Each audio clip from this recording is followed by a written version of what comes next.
할렐루야. 10월 15일 화요일 새벽 기도를 시작하겠습니다. 사도신경으로 우리의 신앙을 고백합니다. 나는 전능하신 아버지 하나님 천지의 창조주를 믿습니다. 나는 그의 유일하신 아들 우리 주 예수 그리스도를 믿습니다. 그는 성령으로 잉태되어 동정녀 마리아에게서 나시고 본디오 빌라도에게 고난을 받아 십자가에 못 박혀 죽으시고 장사된 지 사흘 만에 죽은 자 가운데서 다시 살아나셨으며 하늘에 오르시어 전능하신 아버지 하나님 우편에 앉아 계시다가 거기로부터 살아있는 자와 죽은 자를 심판하러 오십니다. 나는 성령을 믿으며 거룩한 공교회와 성도의 교제와 죄를 용서받는 것과 몸의 부활과 영생을 믿습니다. 아멘. 찬송가 368장입니다. 찬송가 368장.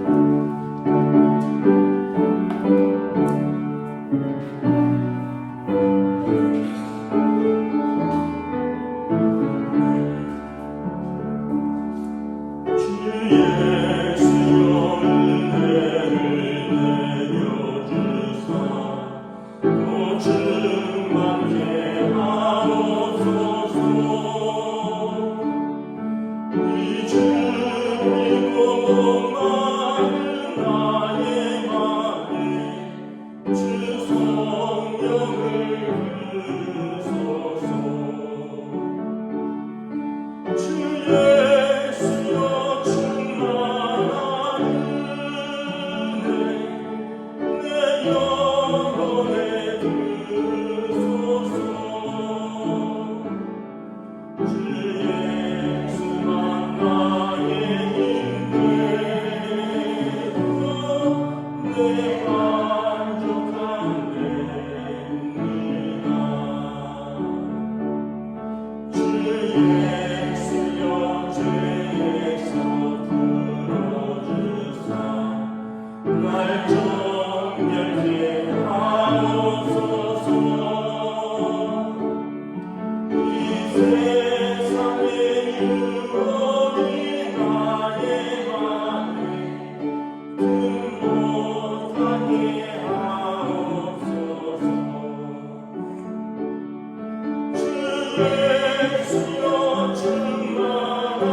14절까지 말씀입니다. 호세아서 11장 12절에서 12장 14절까지 말씀입니다. 다 찾으신 줄 알고 저와 여러분들이 한 절씩 기도합니다. 에브라임은 거짓으로 이스라엘 족속은 속임수로 나를 에워싸고 유다는 하나님과 신실하시고 거룩하신 자에 대하여 정함이 없도다. 에브라임은 바람을 먹으며 동풍을 따라가서 종일토록 거짓과 과학을 더하여 아수르와 계약을 맺고 기름을 애굽에 보내리라.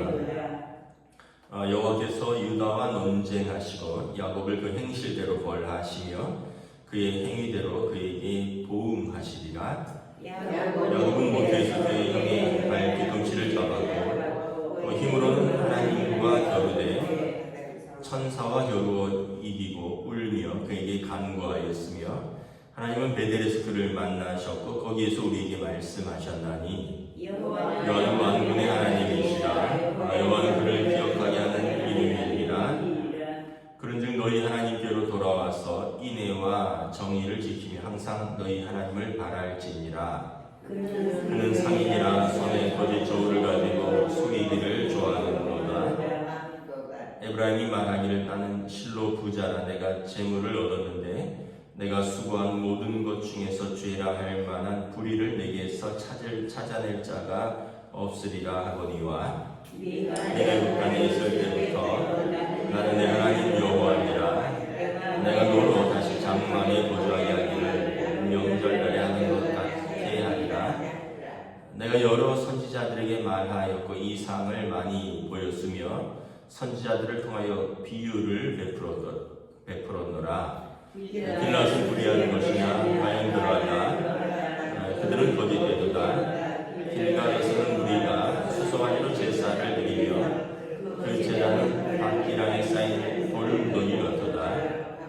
야곱이 아람의 들로 도망하였으며 이스라엘이 아내를 얻기 위하여 사람을 섬기며 아내를 얻기 위하여 양을 쳤고 여호와께서 한 선지자로 이스라엘을 애굽에서 인도하여 내주셨고 이스라엘의 한 선지자로 보호받았거늘. 함께 읽습니다. 에브라임이 경로하게 하기 극심하였으니 그의 주께서 그의 피로 그의 위에 머물러 있게 하시며 그의 수치를 그에게 돌리시리라.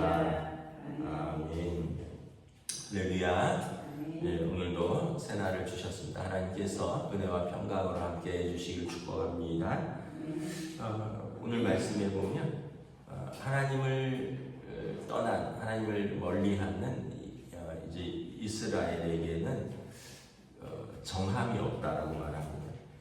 12절에 보면 에브라임은 거짓으로 이스라엘 족속은 속임수로 유다는 하나님과 신실하시고 거룩하신 자에 대해서 정함이 없다. 하나님을 떠나면 기본적으로 기준이 자기 자신이 되거나 아니면 세상이 되는 거죠. 자기 자신은 우리가 잘 알다시피 우리야 죄성이 가득한 인간이고요. 세상의 기준은 여러분 육신의 정욕과 안목의 정욕과 이생의 자랑입니다. 네, 하나님의 기준은 우리가 하나님께서 이제 공의와 인애와 신실하심이라 그랬습니다. 예수님께서도 너희에게 이제 율법을 지키려고 하지만 그들에게 율법의 형식만 있고 인과 애와 신이 없다 그랬습니다. 의와 인과 신이 없다 그랬습니다. 의가 공의고요, 애가 긍휼이고 그다음에 신이 믿음이죠. 그러니까 하나님을 떠나면 의와 인과 신이 없이 이제 우리 삶에는 거짓되고 부패한 죄성의 본성과 또 세상에서 유행하는 육신의 정욕과 안목의 정욕과 이생의 자랑밖에 없는 거죠. 그래서 1절에 보면 에브라임은 바람을 먹으며 동풍을 따라가서 종일토록 거짓과 포악을 더한다. 아수르와 계약을 맺고 기름을 애굽에 보내도다. 그들이 따라가는 것은 애굽과 아수르라는 거예요.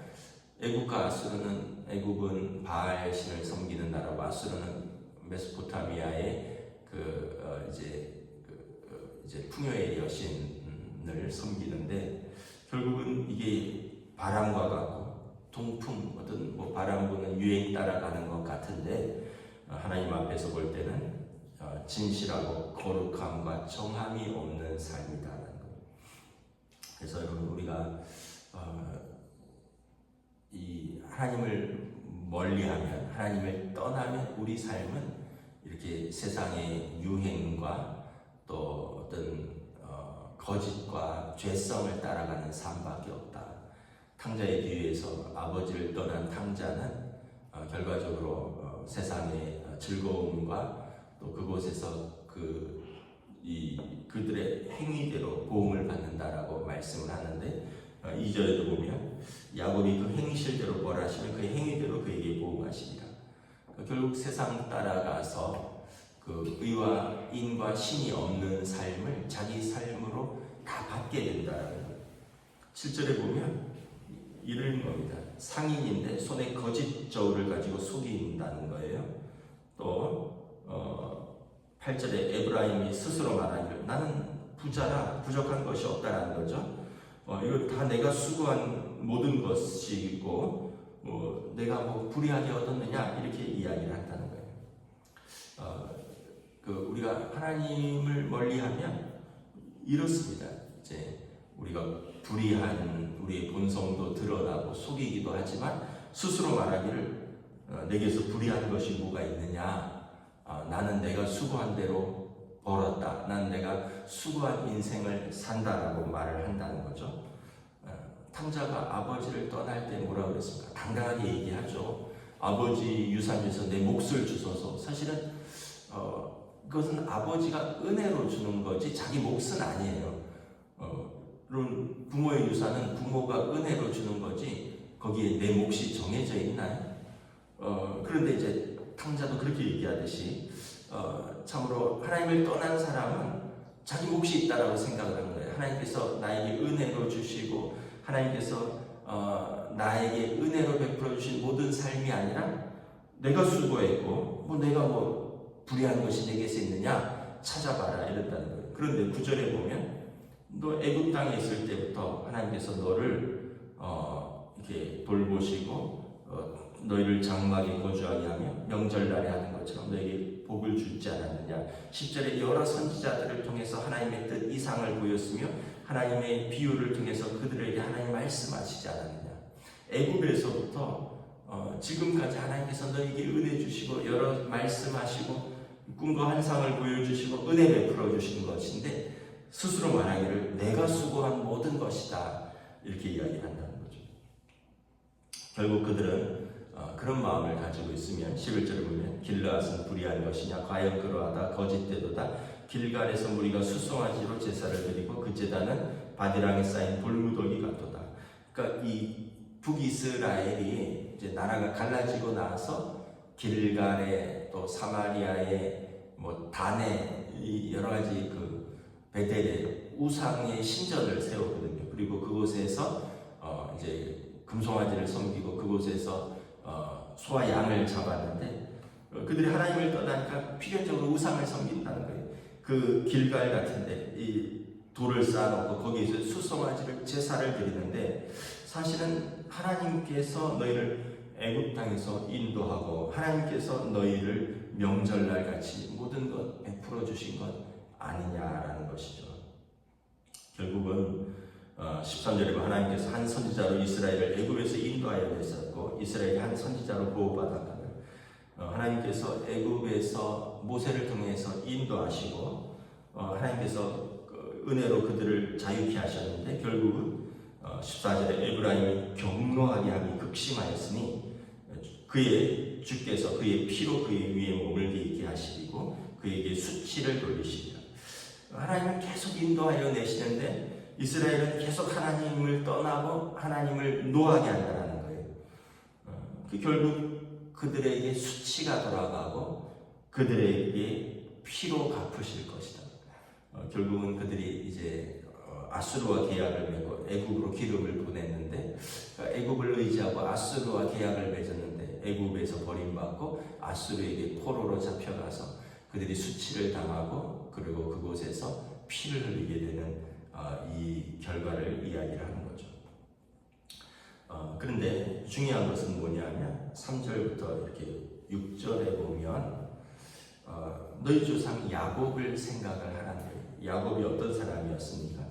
야곱도 그렇게 어떤 세상의 성공을 바라고 또 어떤 축복을 그렇게 원했던 사람이에요. 모태에서부터 형의 발 뒤꿈치를 잡았던 사람입니다. 근데 야곱에게 있어서 중요한 것은 뭐냐면 그는 그런 어떤 실패와 아픔 속에서 하나님과 씨름한 사람이었다는 거죠. 형의 발 뒤꿈치를 잡은 데서 에서가 이야기를 하죠. 아버지가 너가 이제 에서인 줄 알고 내가 야곱을 다 축복했다. 그에게 다 축복을 해서 너에게 축복할 것이 없다 하니까 형 에서가 뭐라고 말합니까? 그의 이름이 야곱이지 않습니까? 야곱 발 뒤꿈치를 잡는 자, 속이는 자. 그는 속이는 자 아닙니까?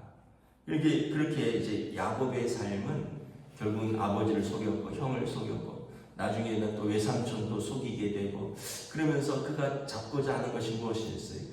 축복이죠. 복을 받기를 원했고 성공하기를 원했는데 그러나 그에게 있었던 것은 또한 뭐가 있었냐면 하나님과 씨름하는 것, 천사와 겨루어 이기며 울면서 간구하고 그래서 하나님이 그를 베델에서 만나 주셨고 또 하나님께서 그를 기억하게 하는 이름이 되었다라는 거예요. 그러니까 너도 이스라엘 북이스라엘이잖아요. 이스라엘의 조상은 야곱 아닙니까?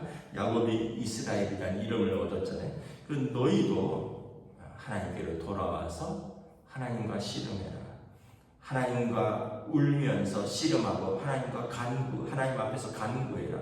하나님께서 너를 베델에서 만나주겠고 하나님께서 너를 기억하시리라. 그런즉 너희 하나님께로 돌아와서 인애와 정의를 지키며 항상 너희 하나님을 바랄지니라. 하나님께로 돌아와야지 인애와 정의, 아까 의와 인과 신이 없다 그랬잖아요. 의, 정의, 인애 그리고 신, 하나님을 믿고 바라는 것을 찾으라는 거예요. 하나님을 떠나면 이게 없는 삶이라는 거예요. 그래서 여러분 세상에 그 성공과 복을 바라는 것 같지만 자세히 들여다보면 그것은 자기 의고요. 또 거기에는 어떤 자비함이나 하나님 기뻐하시는 믿음이 없는 것이 많다라는 거예요. 그냥 성공, 축복, 야곱이 하나님을 만나기 전에 야곱과 같은 삶이라는 거예요. 그러나 하나님 앞에 돌아오면 하나님 앞에 씨름하며 하나님께 간구하면 그들의 삶에 의와 인과 신이 회복되고 진짜 하나님께서 베푸신 축복의 삶을 살 수 있으리라라는 것입니다.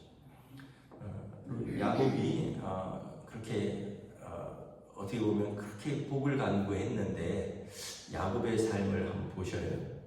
결국은 그가 젊어서 아버지 집을 떠나서 22년간을 집을 떠나서 살아야 됐습니다. 왜냐하면 그의 속임의 결과입니다. 그리고 그렇게 그를 사랑했던 어머니가 그가 돌아왔을 때는 어머니는 돌아가셨어요.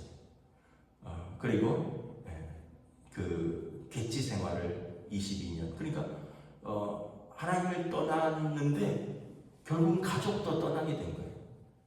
아버지도 떠나고 어머니도 떠나고 형도 떠나고. 그러니까 참 야곱의 삶을 보면 사람들이 다 떠나요. 나중에 그 가장 사랑하는 아내 라헬도 길에서 베냐민 낙타가 떠나잖아요. 가장 사랑하는 아내도 떠납니다. 그리고 그렇게 사랑했던 요셉도 죽은 줄 알고 떠나보냅니다. 야곱의 삶은 어떻게 보면 그가 굉장히 고통스러운 삶입니다. 야곱이 이스라엘이라는 하나님과 씨름하며 하나님을 만나는 이스라엘의 조상이 되었지만 그가 그 행위대로 사실은 다 보응을 받았어요. 속였고 또 그 거짓된 삶에서 그 성공을 바랬던 그가 결국은 아버지를 떠나고 어머니를 떠나보내고 형을 떠나야 했고 아내도 떠났고 요셉도 떠났고 아들도 떠났고 너무 고통스러운 삶이죠. 그러나 그에게 남은 것은 하나 있죠. 하나님을 신뢰하는 법을 배웠고요. 이제 헛된 것들을 버렸습니다. 나중에 보면은 세겜에 정착하려고 하다가 거기에서 또 딸이 수치를 당합니다. 딸이 디나가 거기서 또 이방 민족들에게 또 수치를 당하잖아요. 그리고 나중에 야곱이 애굽의 총리로 있는 요셉의 집에 이렇게 이민으로 오잖아요. 다 그리고 와서 바로 왕 앞에 섰을 때 바로 왕이 묻죠. 야곱에게 잘 왔소. 그래서 어르신은 나이가 어떻게 됩니까? 이랬더니 제 나그네 인생이 130년인데 고통과 슬픔의 세월이었습니다. 이렇게 고백을 합니다. 여러분, 그렇게 야곱이 붙들려고 했던 것은 이렇게 형 발뒤꿈치를 잡고 아버지를 속이고 형을 속이고 외삼촌을 속이고라도 성공하고 싶었었는데 결국은 그의 삶에서 돌아온 것은 고통과 슬픔의 나그네 인생이었다는 거죠. 그러나 그가 하나님께 돌아왔고, 그러나 그가 하나님께 씨름했고, 그리고 우리가 잘 알다시피 창세기 33장에 보면 분이엘에서 천사와 씨름하며 하나님으로부터 새로운 이름을 얻었고, 새로운 해가 떴고, 야복 강가에서 그의 이제 다리는 절 정도로 하나님 앞에 두들겨 맞았지만 그의 인생에 이스라엘이라는 하나님과 씨름하는 자라는 이름을 얻었습니다. 그리고 나중에 보면 요셉을 통하여 야곱의 삶이 평안함으로 돌아갔다라고 말합니다. 그러니까 결국 야곱의 마지막은 하나님께로 돌아가는 인생이었습니다. 야곱의 시작은 사람들과 씨름하다가 야곱의 마지막은 하나님께로 돌아가는 삶. 여러분, 우리가 어떤 삶을 살아야 될까? 성경에서 다 답을 말하고 있습니다. 오늘 10절처럼 여러 선지자들에게 말씀했고요. 여러 선지자들을 통하여 우리에게 이상과 비유와 또 마지막 때 예수 그리스도의 말씀을 통하여 우리에게 하나님께로 돌아오라. 하나님을 떠난 삶은 거짓과 속임수와 정함이 없는 삶이라. 야곱처럼 하나님께로 돌아오라라고 말씀하고 있는 것입니다. 저와 여러분들의 삶이 하나님 앞에서 씨름하며 하나님 앞에서 살아가는 저희들 되시기를 우리 주님의 이름으로 축복합니다. 기도하겠습니다. 하나님 은혜를 감사합니다. 오늘 에브라임은 거짓과 속임수로 정함이 없는 삶 가운데 그들이 애굽을 따라갔고 아수르와 계약을 맺었지만 결국 그들은 애굽에게 수치를 당하며 아수르에서 피해 보응을 받으리라 말씀합니다. 그들은 내가 수고하였고 나에게서 부정한 것이 어디 있냐 이야기를 했지만 하나님께서 한 선지자를 통하여 그들을 애굽에서 건져내셨고 지금까지 여러 선지자를 통하여 말씀하시고 이상으로 보이셨고 비유로 말씀하시며 하나님께로 돌아오라 하였지만 결국 그들은 돌아오지 아니하고 길갈에 돌무더기를 쌓고 그곳에서 우상에게 제사드렸다 책망하고 있습니다.